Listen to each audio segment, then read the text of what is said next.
It's the week ending Saturday the 20th of June, and this is the Week Unwrapped. In the past 7 days, we've seen the emergence of dexamethasone as a treatment for intensive care patients with COVID-19, footballer Marcus Rashford victorious in his campaign to fund 1.3 million children with free school meal vouchers during the summer holidays, and the death of Forces sweetheart Vera Lynn at the age of 103. But we're here to bring you some of the stories that passed under the radar this week. Big news not making headlines right now, but with repercussions for all our lives. I'm Ollie Mann, and let's unwrap the week. And joining me today from the Week's digital team are Arian McNichol and Joe Evans. And from the Week US, it's Jessica Hullinger. And starting the show this week is Arian. What do you think this week should be remembered for? I'm wondering whether, like hope, Arab Springs are eternal. The same system that the father established, and now Bashar is continuing it on. We've seen so little change in the basic structure of Syrian power over the last 50 years. And that's why Syrian people are very upset. They want change, they want reform, and this does not give it to them. Joshua Landis, Director of the Centre of Middle East Studies at the University of Oklahoma, speaking on Al Jazeera's Inside Story. Okay, Arian, so we're in Syria this week. What's been going on there? So protesters have returned to the streets in southern Syria, which is where the uprisings against President Bashar al-Assad began in 2011 as part of the Arab Spring, which obviously kicked off the Syrian civil war. And they're not mass demonstrations like they were back then, but the slogans are the same, calling for regime change. And they arrive in the same week as fresh US sanctions on Syria have come into force that were intended to really pressure the Syrian government into enacting human rights reform, if not completely bring down the regime itself, and piling yet more pressure on Assad. He's also had a very public falling out with his cousin Rami Makhlouf, who's one of Syria's wealthiest men. So the spat, combined with the French sanctions, combined with these protests, are making some people question the stability of the Assad regime. But people have been questioning that since 2011. I mean, really, what's changed? We know that Assad effectively is at the mercy, I suppose, of what Russia and America and Turkey do, rather than anything in his own power.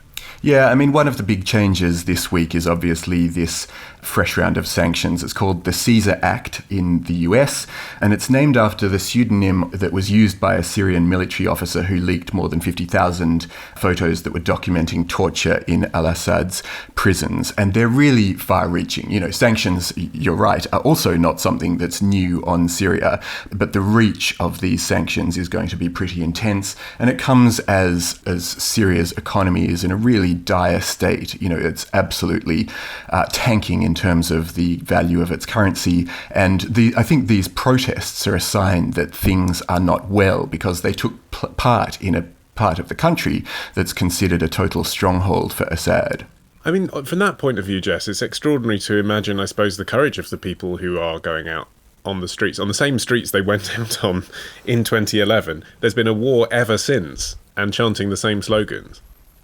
Yeah, I totally agree, because I think since then it's been quite rare to have people go out on the streets and protest loudly. I mean, for good reason. There's been really bloody crackdown on anyone who does that. So it's amazing that people are willing to take this risk. But I think that speaks to how dire things really are there. I mean, already before this, something like 80% of the population was living in really horrible circumstances in poverty. With these new sanctions, it's going to put increased pressure on the economy. Already the price of essential goods, food, medication is skyrocketing, and it's fluctuating daily. No one has any idea how much their money is worth or what it can buy, and that kind of pressure is really making the population question the leadership. And I think it's pushing them to a point where they're willing to stand up and speak out, because they feel like the corruption at the top is essentially putting them in danger. They're accusing him of starving the people. So, Joe, is it just a case, do you think, of being hit in the pocket, actually? I mean, you know, they're political protests, but really this is about the estimated 90% of people that are in poverty. I mean, as Arian rightly points out, these protests are surprising in that they're taking place in southern Syria, which is seen as a sort of stronghold for al-Assad.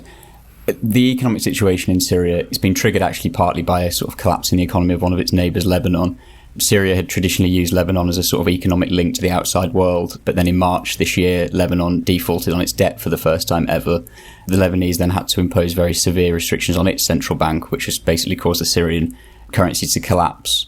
That, combined now with the Caesar Act coming out of the United States, I think is basically combining to create a situation in which people are rightly sort of bravely taking to the streets, but I think taking to the streets partly because they're, hungry, and that is a huge stimulating factor in often in these types of protests. And then, Arian, you alluded to a slightly more gossipy angle on this story, which is the kind of Assad family drama. Give us the lowdown on that. Yeah, so Rami Makhlouf, who's the cousin of President Bashar al-Assad, has long been considered entirely untouchable, but now he's been accused of owing millions of dollars in back taxes to the state. And his connection with the Assad family is that he pretty much was the money keeper for the family over the decades that they've been in power. And so his personal wealth has come from real estate, from electricity, from oil trading, from tourism, and basically pretty much all business people pay a slight commission to him when they do transactions, which has led to his nickname of Mr. 5%.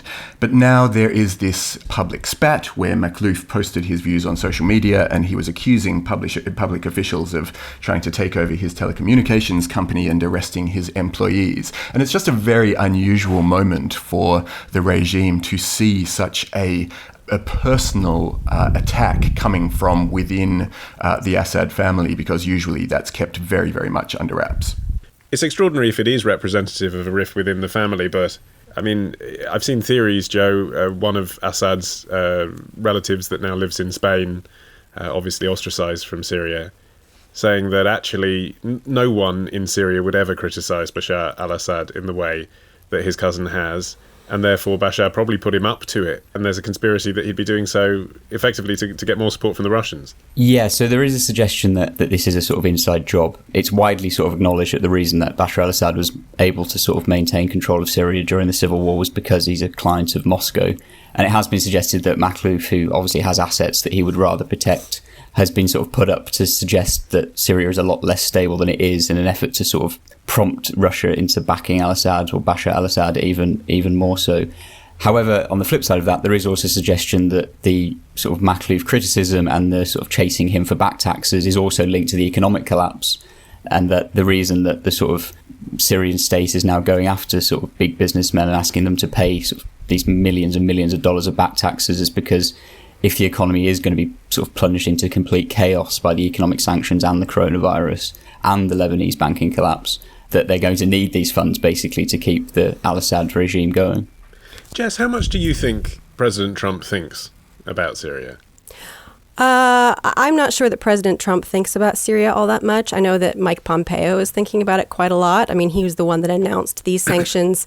It's been on Pompeo's agenda for quite a while to punish al-Assad. And I think, you have to think about what this looks like in the long term. I mean, the question that we're sort of trying to ask and answer is whether or not Assad will actually, step aside and give in to a UN resolution calling for a ceasefire and elections and political transition. I think you have to recognize that, even if they did that, even if he decided to do that, the economy is in tatters, and he's essentially won the war. But what does it mean what does it mean that his economy is in such rough shape? And these sanctions not only punish any business that works with Assad and the government, but it also prevents anyone from participating in the reconstruction of the country. Unless he steps aside, if he holds on tight, these sanctions are really going to mean that he's not going to be able to rebuild the country. No one is going to be able to step in and help without getting hit hard by these sanctions. And on the other side, nobody even really has the money to rebuild Syria. Everyone has been hit hard. Everybody's economy is suffering. You have to wonder what the long game is here for Assad. I mean, part of the problem with sanctions in general is that they're a really untargeted way of trying to address issues within a foreign country. And often they're seen as a tool that tends to hurt the population more than they hurt the people that they're intended to hurt. But I think that even if you imagine them having the impact that the US in particular and many powers in the West want it to have, it's hard to imagine who is next in line after Bashar al-Assad leaves. And I don't think that the US has even resolved that in its own mind. It's just putting this pressure on without an end point in mind.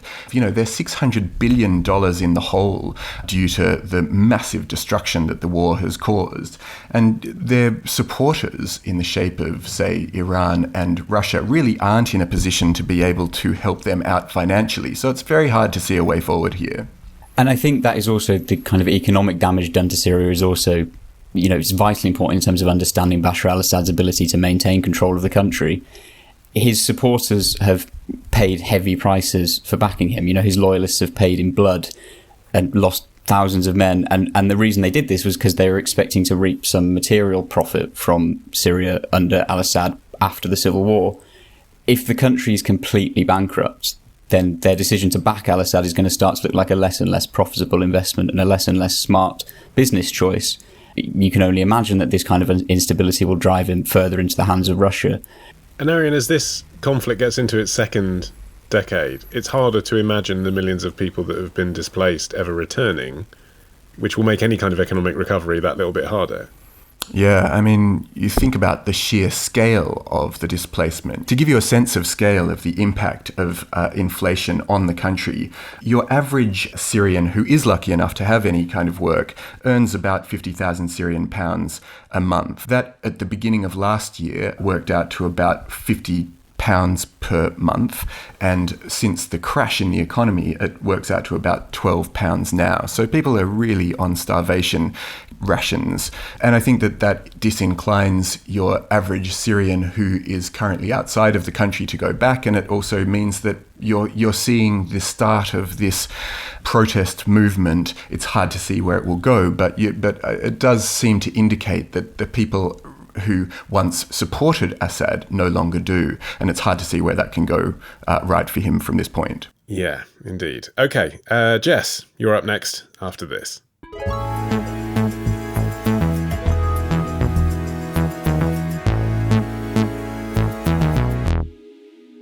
Okay, Jess, it's your turn. What do you think this week will be remembered for? Wake me up when it's over.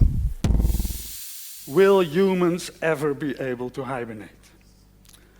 Well, not in the true sense of the word, fattening up in summer and hibernating in winter. But I believe that we can tap into the mechanisms of hibernation and use that for the benefit of man. The reason is very simple. Hibernation deals with the key of life, body metabolism, the chain of chemical reactions that's fueling all life on Earth. Controlling metabolism is controlling life. A TEDx talk by Robert Henning, Professor of Pharmacology at the University Medical Centre Groningen. You can see the whole thing on the TEDx Talks YouTube channel. Jess, are you feeling tired? Always. I have a toddler. I'm always tired. What's the story? So in the last week, 2 new research papers have come out detailing how the brains of mice tell their bodies to go into a state of hibernation. We've known for a really long time that some animals regularly slow their metabolism, they cool their bodies down, and they go into a state of hibernation. And a lot of them do this seasonally. Some of them, like mice, do it on a sort of daily basis. And they do this in response to like environmental threats like weather and food scarcity. But the mystery has always been around the mechanism for this. So what triggers this process? What part of the brain triggers this process? And so this new research sheds some light on this. The researchers found neurons in the hypothalamus of these mice brains that when switched on make them hibernate. And when they are switched off, they disrupt the hibernation process. Okay, fascinating. If you're interested in the study of mice, why does it matter to us? So it matters to us because researchers are really interested in whether or not they can make humans hibernate. This has been a question for a long time, but it has, and you know, when you think about it, it kind of makes you think of really sci-fi ideas, futuristic applications like suspended animation and, of course, long-term space travel. But if we could make humans hibernate now, they would actually have sort of real life applications that are good in the medical field and in terms of healthcare. So like what? For surgery or something? Or? Yeah, so if we could tell the brains of humans to slow down their metabolism and to cool down, it essentially suspends time for people. And they do this in trauma patients already, so they cool people down. And it's quite traumatic and it happens very quickly. It has to be over very quickly because people can't survive. But the idea is that if we can do this in the brain and we can find a way to make the body do it naturally and normally and less traumatically, that it could happen for much longer periods of time, so that we could perhaps operate on a trauma victim whose heart is stopped and would give them more time to do the operation and essentially keep them alive for longer without them sustaining massive amounts of trauma. But it would also do things like allow new treatments for metabolic diseases. It could help, if we could manipulate metabolism like this, it could help people lose weight. Could treat types of insomnia. And then there's this also this idea of suspending our aging process. So there's one researcher that suggested that we could harness hibernation in humans on a sort of daily basis and combine it with sleep, so that if you can, while you're sleeping, also send your brain and your body into a sort of hibernative state, which is different than sleep, that it would slow down the aging process over time, and that while we're sleeping, we would be sort of not aging, which is really interesting. Ensuring no one under 100 would ever get on the property ladder. Right, yeah. A downside. I mean, I'm being lighthearted, Arian, but obviously, you know, I think we can all see the applications in terms of physical health. If someone's in hospital, that would be incredible, wouldn't it? To not have to use drugs, but to trigger a neuron in someone's brain to get their body to slow down without them. But, you know, I've seen Austin Powers' International Man of Mystery. I know what happens when this is applied in a lifestyle setting.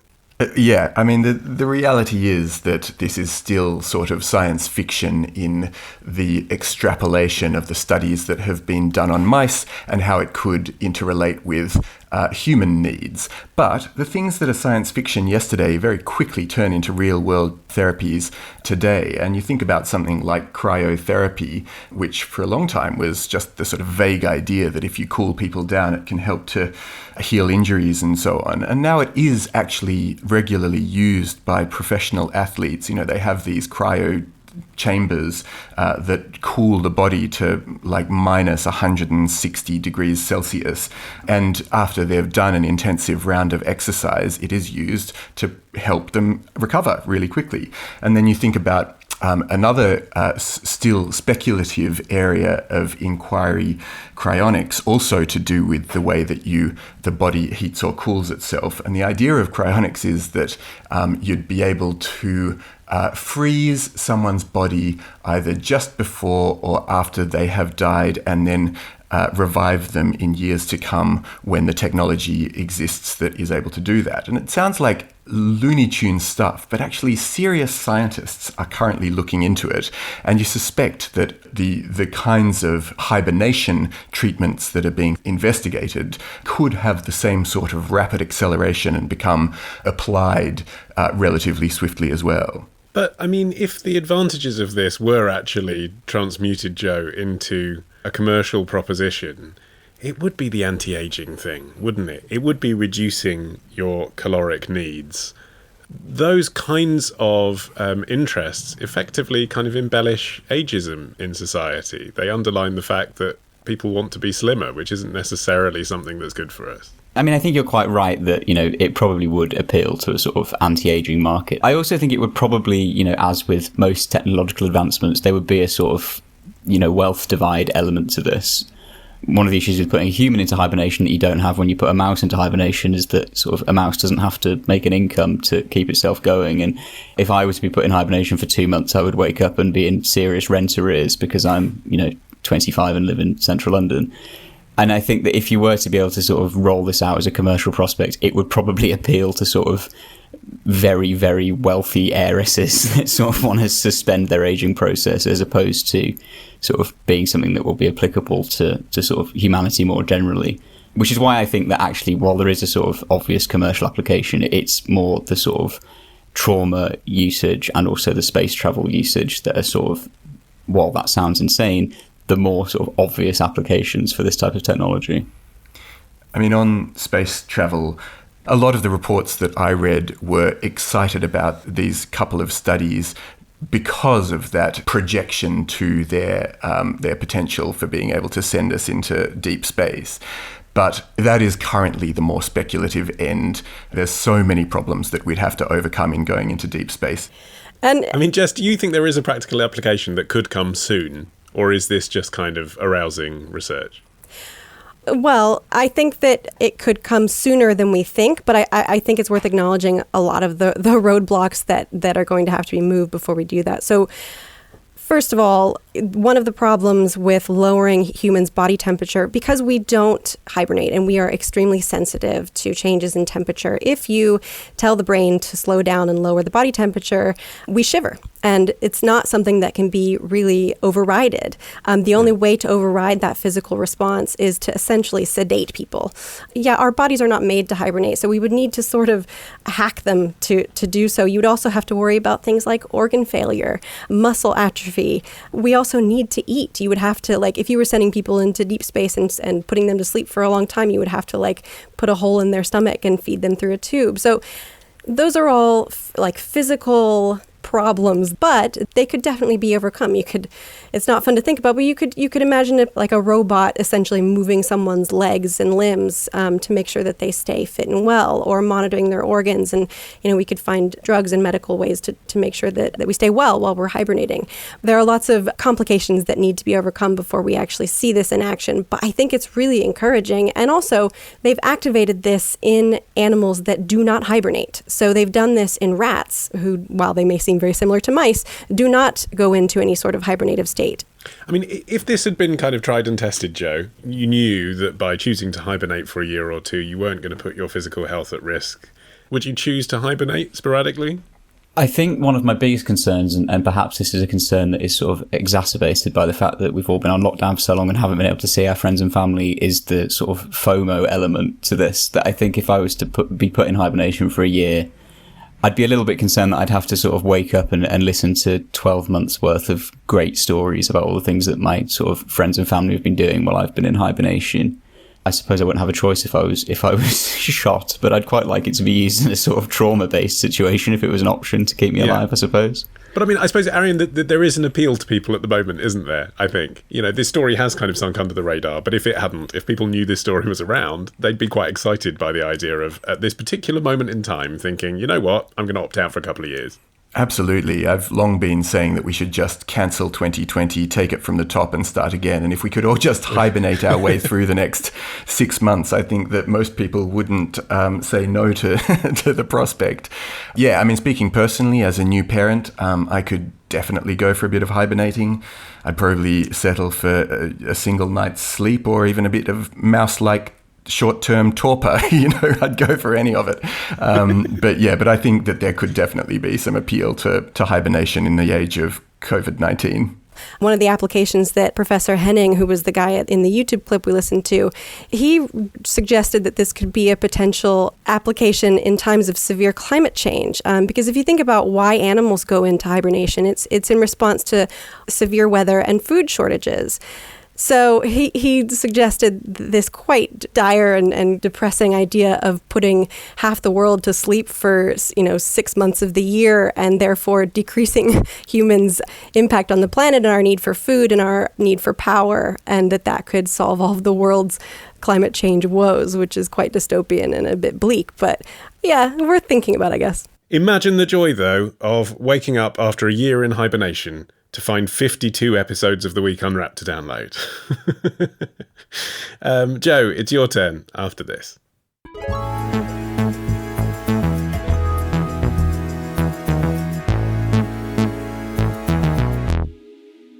Okay, Joe, you're last this week. What do you think this week will be remembered for?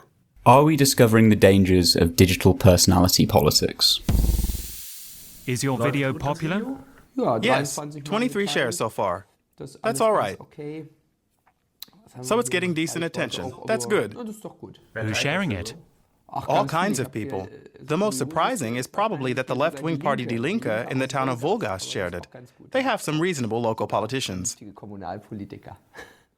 Philip Amthor appearing in the DW documentary Times of Stalemate. You can see the whole thing on the DW YouTube channel. Joe, who is Philip Amthor and why is he in the news? So Amthor is a rising star in Angela Merkel's CDU party in Germany, and he's been caught out this week after admitting that he made a mistake by lobbying for an American tech company that later made him a director and offered him stock options. Amthor, much like a sort of Jacob Rees-Mogg in the British Conservative Party, was a sort of breakout meme star of the party, which is traditionally very old conservative men in suits. And while Amthor is a man in a suit, he is young but has managed to sort of break through with sort of very flamboyant rhetoric and also a huge social media following. But I mean, so what? Has he broken any laws here by lobbying? So the lobbying rules are very cloudy, as they are in the United Kingdom. Basically, it's not forbidden for members of the German Parliament to promote the interests of individual companies, but if they profit from their lobbying efforts, it is illegal. This is slightly complicated by the fact that parliamentarians have to declare if they take money from a private company, but not if they take stock options. So basically, Amthor's holdings were kept secret from the German public.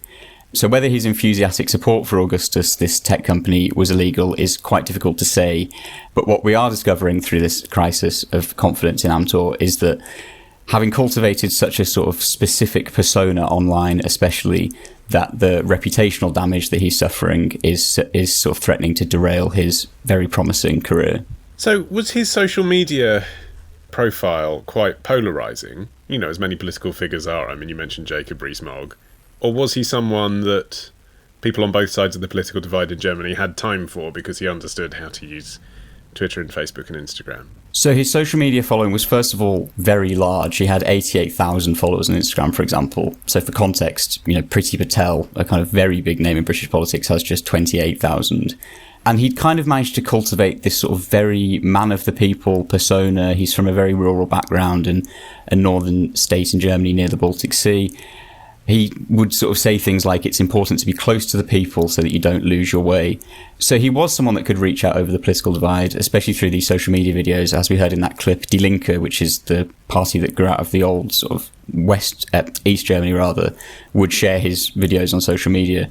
And that is where he's come undone, basically, because the sort of story that's broken about in this week has sort of established his ties to these sort of upper class flying around the world to company meetings, when on social media he was trying to cultivate a very, very different image of himself. And as more and more politicians take to social media, I can't help but think that this is sort of politicians doing an old trick but on a new format. Yeah, so I guess the problem then is he was constantly updating his social media, you know, in the same way that President Trump does. And so if you're doing it at that kind of speed and acceleration and every event is documented, if something is missing, then it looks suspicious. That's quite right. I think politicians use social media because they see it as a chance to present their authenticity, essentially. And I mean, you see this with both sort of Alexandria Ocasio-Cortez and Donald Trump. What they offer through their social media is a sort of unfiltered opportunity to get to know them as people. I think what the Amthor scandal sort of shows is that what we're seeing on social media isn't necessarily any different from the same type of political manoeuvring that we're more used to, but that it's a lot more difficult to sort of pick through when you feel like you're sort of seeing an insight into your friend's life. You know, you have to remember that these people are still politicians and that they are still trying to woo voters at the end of the day. And obviously, Jess, over in the US at the moment with the presidential elections looming, there's a lot being made of political funding and campaigning and how that ties in with social media companies. But on an individual basis, do you think the politicians, I mean, I'm thinking particularly of the women in line to be Joe Biden's pick as his Veep at the moment, I wonder whether they are paying attention to stories like this and thinking about their personal social media profile in a new way. I don't think they're thinking about it in a new way. No, I mean, I think Joe's absolutely right in that this is a sort of old tactic, but given a new medium. If you look at, say, Elizabeth Warren, so her social media platforms are relatively candid, but she's done this amazing thing of featuring her dog.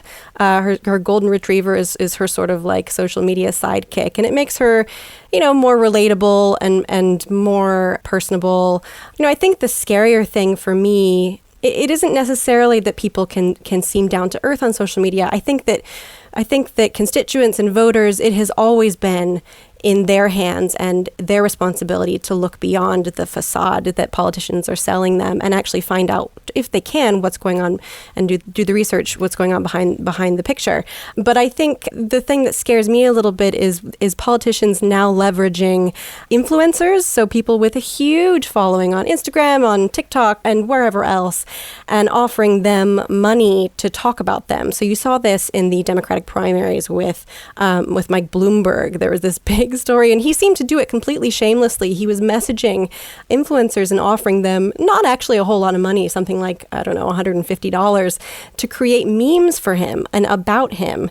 In some ways, it seemed to work for a little bit. Obviously, it didn't work out for him in the end, but you have to wonder, like, are influencers actually the new politicians in a way, and that they can help spread the message of these up-and-comers in politics? One of the things you're saying is that the onus is on individuals to research into their candidate and find out the truth behind the veneer. But I think that's almost the problem with social media, that it appears to give a kind of unfiltered access to the person via their, candid shot with their dog or their most recent holiday snap. But in fact, as we all know, it's the most filtered possible version of themselves that they could show. And I think that this is the mistake that people are often making, which is that they think that they're getting the truth when actually it couldn't be further from the truth. And this is a big part of why there's so much interest in and effort being put into the regulation of social media, and especially political advertising on social media, because it is this currently particularly Facebook, it's an ungoverned space where people can say whatever they want, and it doesn't have to be factual. And that's why Facebook's coming under so much pressure to amend their own rules on political advertising. But I think that there's massive problems, and especially in the way that individuals relate to it. So it's just not the sort of wholesome place that people may believe. Yeah, but is it a problem, Joe, for Amtor? I mean, it might be that now he's been caught out lobbying and not necessarily telling everybody about it, that there will be a backlash against him. But does that mean that his social media followers feel betrayed? Or actually, is it the fact that he still has a substantial following on social media means, like Trump, he can still talk to the people who really like him and present his side of the story away from the headlines? I mean, I think it's striking that Amtor went to Instagram to make his apology for being caught out in this case, almost as if his sort of Instagram followers are his constituency as opposed to his actual constituency up on the Balkan coast of Germany. I think Arian is right to talk about how we look at social media and we think it gives us a candid insight into people's lives, and it tricks us with the people that we can vaguely know people and be tricked into thinking that everything is great with them and that they have a really exciting, interesting life, when in fact things might not be so great. And I think that can also be applied to looking at politicians and thinking that we know them or understand them, when in fact actually we don't. And it sounds silly, but politicians do think about this stuff. I spoke to a couple of people in preparation for this who work for cabinet ministers in the UK, and one of them told me a story about sitting in the back of the ministerial car drafting and redrafting Instagram captions with a sitting cabinet minister.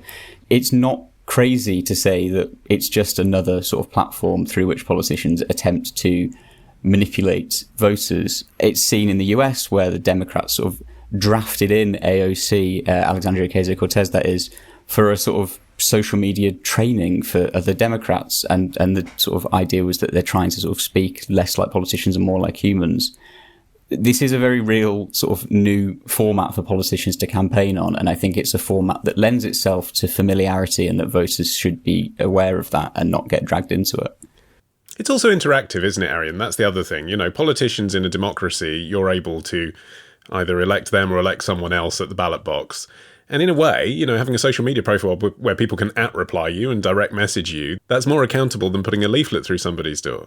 I guess that's true, and you can sometimes get a personal connection with politicians, and that doesn't always work out well for either party. Sometimes you end up finding out things that you never wanted to know, and sometimes politicians get into relationships with people who follow them on social media that are totally inappropriate. And I mean, there's all sorts of new ways that connection is going to be, we're going to see it play out that we don't understand yet, and because it still is, I suppose, the fairly early days of social media in terms of its connection with politics. But I think its impact is significant, and you don't need to look much further than, say, the inauguration of Bolsonaro, where some of his supporters were chanting Facebook, Facebook, because they credited his very good use of not only Facebook but WhatsApp as a platform for, his critics would say, disinformation about his rival. But even his supporters understood that what he was doing there was intensely powerful. And so I think it would be wrong to underestimate the power that people are getting out of having a good and large Facebook or, social media generally following. So I think that, I think this is something that people need to be paying attention to.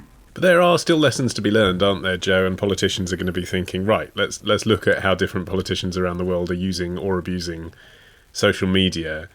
If you're spending too long on it, if you're putting out a constant stream of information, probably you're not focusing on actually being a politician. I mean, that's possibly true, but then I would argue that if you sort of watch something like the Guardian's Anywhere but Washington series, it's exactly the sort of stream of consciousness with sort of Trump, for example, that a lot of people that support him point to as a reason that they really like him as a politician. They don't view it so much as him not sort of focusing on his day job, but rather on him engaging with them instead of what they would probably term corrupt sort of Washington figures. I don't think actually that sort of there is a danger of voters thinking, well, this person is just a social media star. And I think that the sort of rapid rise of someone like Amtor shows that actually kind of gathering up a good following on social media, having sort of that cross-party appeal that social media does also tend to give people because they become less associated with their parties and more associated with their personalities, is a very powerful tool. And I think that, being able to monitor that and voters being sort of conscious of what they're looking at when they're scrolling through their social media feed, and Elizabeth Warren and Bailey, her beautiful dog, appear between two pictures of Ariana Grande and a friend, it is still political campaigning just because it's on this new platform. It's not something else. And for Amtor then, do you think this has been a pivotal week? Do you think, he was talked about as a future leader, wasn't he, of Merkel's party? Do you think this has blown it for him?